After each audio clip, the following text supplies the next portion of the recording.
Hello, welcome.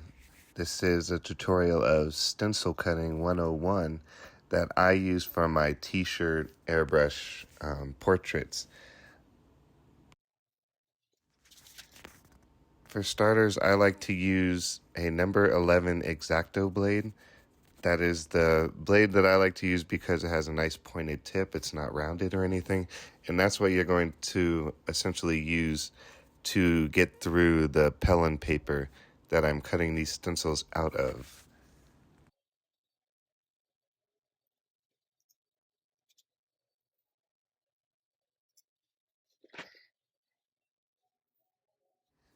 So firstly, I go through the complete outline of the image so that you have a nice negative of the outside of the face and the head, and that's what gives you the really crisp, clean lines when you're painting. And when you're finished, there's no overspray anywhere you don't want it to, and it really gives that photorealism around the edges.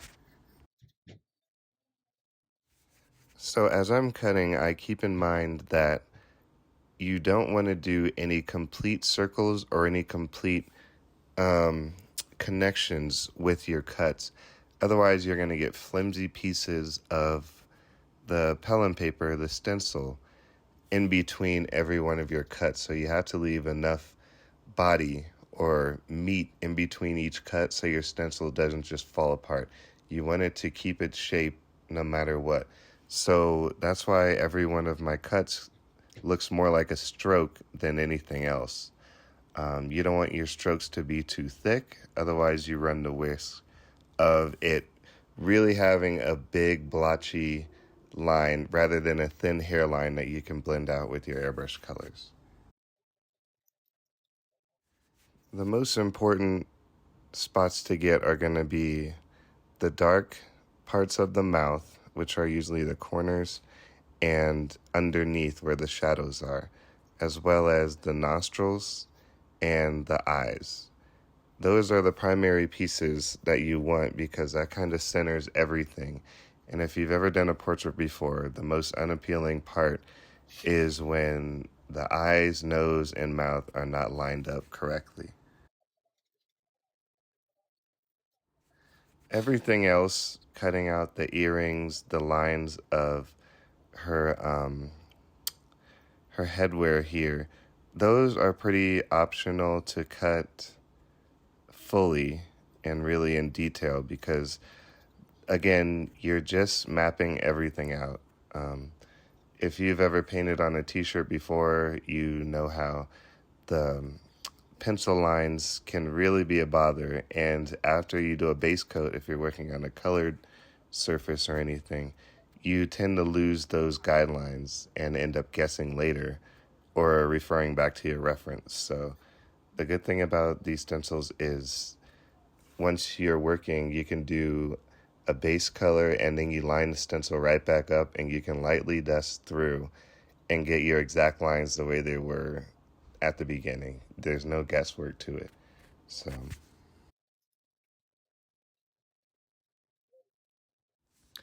also you will need a self-healing cutting mat.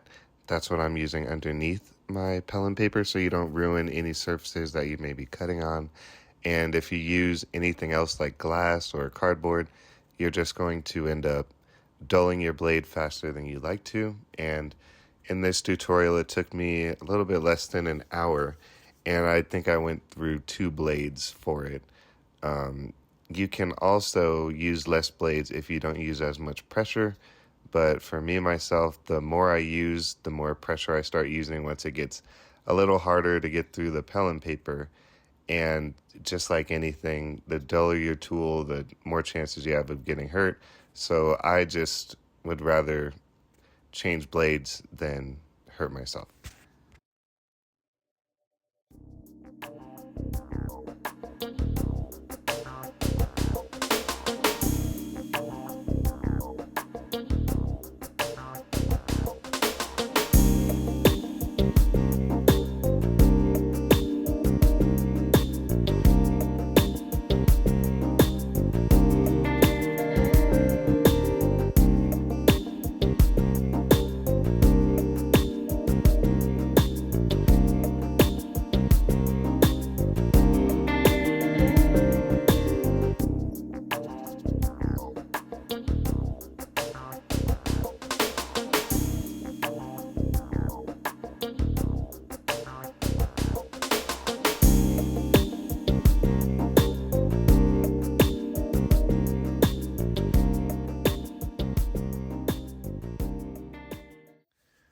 Another really good benefit to having these stencils that you cut yourself is A, nobody else is going to have them, and B, if you get multiple orders of the same design, you don't have to spend time back on the drawing board retracing the exact same lines.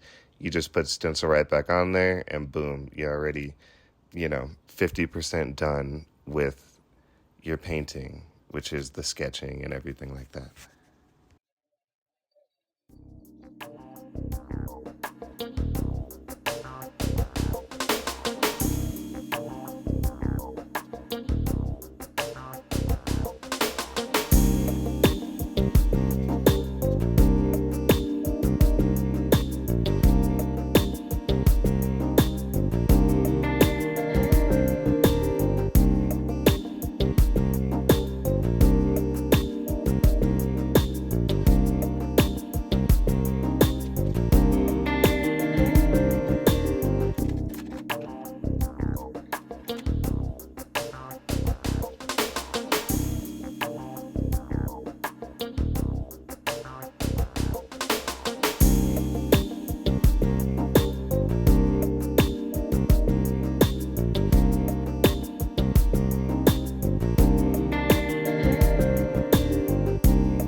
As you can see, the image is coming together with most of my dark areas, and in your reference photo, the darkest areas are the ones that you should be cutting out here.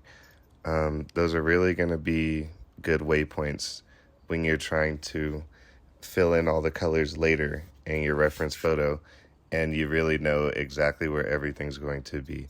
I tend to cut my dark areas a little bit smaller than they are in the reference, and that gives me a little bit of space to kind of blend it out and fade it out from the stencil waypoint. Because otherwise, you're going to try to blend everything out and make everything bigger than it actually is. So I tend to cut my stencils or cut my cutouts a little bit smaller for the dark area than the reference has.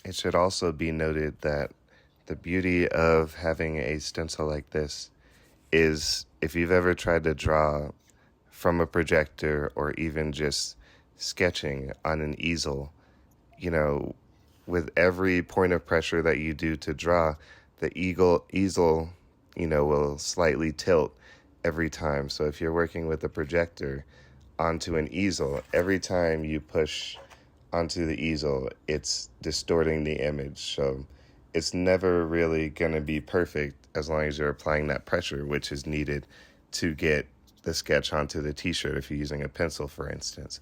So having a stencil means everything is perfectly in line with the way it should be in the reference photo. So keep that in mind.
And there you have it, guys and gals. This is Stencil 101 of the Queen of Egypt. And join us for part 2 where I will be painting this image using this stencil as my base reference. So go ahead and give us a like, subscribe, thumbs up, everything you can to support the channel. Thank you so much.